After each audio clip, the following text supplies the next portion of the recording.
अस्सलाम वालेकुम। हजरत उस्मान बिन अफ़ान इस्लाम के तीसरे खलीफा और नबी करीम के करीबी सहाबी थे। वो अपनी शर्म व हया, सखावत और नर्म मिजाजी के लिए मशहूर थे। आपको ज़ुवाल नूरैन कहा जाता है क्योंकि आपने नबी करीम की दो बेटियों से निकाह किया था। आपकी खिलाफत के दौरान इस्लाम ने बहुत तरक्की की, लेकिन आखिर में आपको एक अजीम आजमाइश का सामना करना पड़ा और आप शहादत के दर्जे पर फाइज हुए। उनकी कहानी हमें सब्र, तक़वी और कुर्बानी का दर्स देती है। हजरत उस्मान कुरैश के एक मुअज़्ज़ज़ खानदान बनी उम्मिया में पैदा हुए। वो बचपन से ही नर्म दिल, शर्मीले और नेक फितरत इंसान थे। उनकी दौलत और ईमानदारी की वजह से लोग उनसे बेहद मोहब्बत करते थे। जब नबी करीम ने इस्लाम की दावत दी तो हजरत अबू बकर की दावत पर हजरत उस्मान ने इस्लाम कबूल कर लिया। उनके ईमान की मजबूती का अंदाजा इस बात से लगाया जा सकता है कि जब उन्हें इस्लाम छोड़ने पर मजबूर किया गया तो उन्होंने हर तकलीफ को बर्दाश्त किया, लेकिन अपने ईमान पर कायम रहे। हजरत उस्मान की अजमत की एक और दलील ये है कि नबी करीम ने अपनी दो बेटियों का निकाह उनसे किया। पहले हजरत रकिया और उनकी वफात के बाद हजरत कलसूम से शादी हुई। इसी है कि नबी करीम ने अपनी दो बेटियों का निकाह इनसे किया। पहले हजरत रकिया और उनकी वफात के बाद हजरत कलसूम से शादी हुई। वजह से आपको ज़ुवाल नूरैन, दो नूरों वाला कहा जाता है। हजरत उस्मान निहायत सखी और दरिया दिल इंसान थे। उन्होंने कई मौके पर अपनी दौलत इस्लाम की खिदमत के लिए खर्च की। तबूक में चंदा।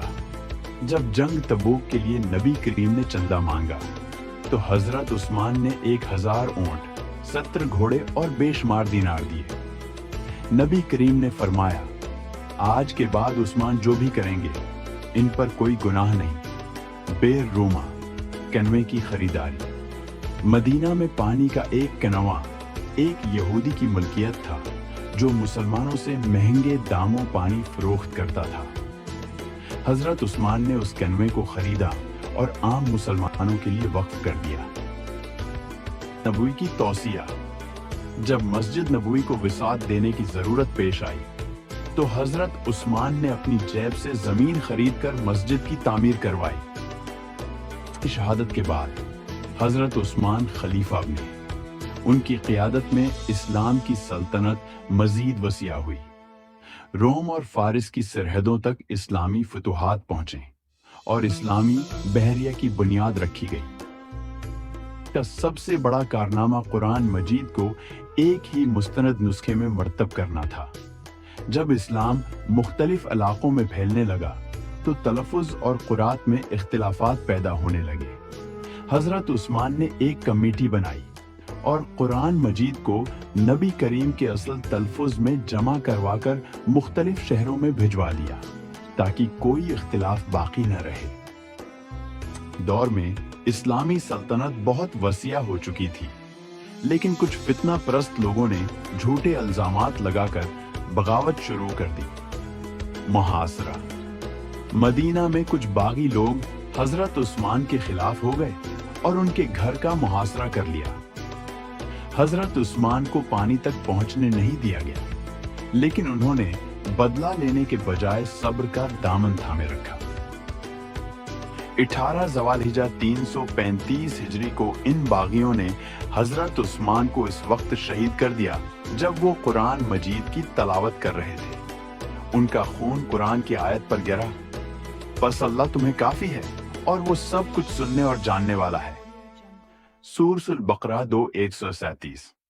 ये इस्लामी तारीख का एक नहायत गमगीन दिन था जब एक अजीम खलीफा और नबी करीम के करीबी साथी को शहीद कर दिया गया। की जिंदगी हमें सिखाती है कि एक शर्म व हया ईमान का हिस्सा है और एक मोमिन को हमेशा नेक अखलाक का मजाहिरा करना चाहिए।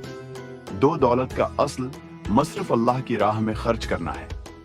3 सब्र और इस्तिकामत हर आजमाइश में जरूरी है। 4 इस्लामी इत्तिहाद और कुरान की हिफाजत के लिए काम करना हिम्मत की जिम्मेदारी है। آج بھی حضرت عثمان کی سخاوت، حیا اور صبر کو دنیا بھر کے مسلمان یاد کرتے ہیں۔ اگر آپ کو یہ ویڈیو پسند آئی ہو تو لائک، شیئر اور سبسکرائب کرنا نہ بھولیے۔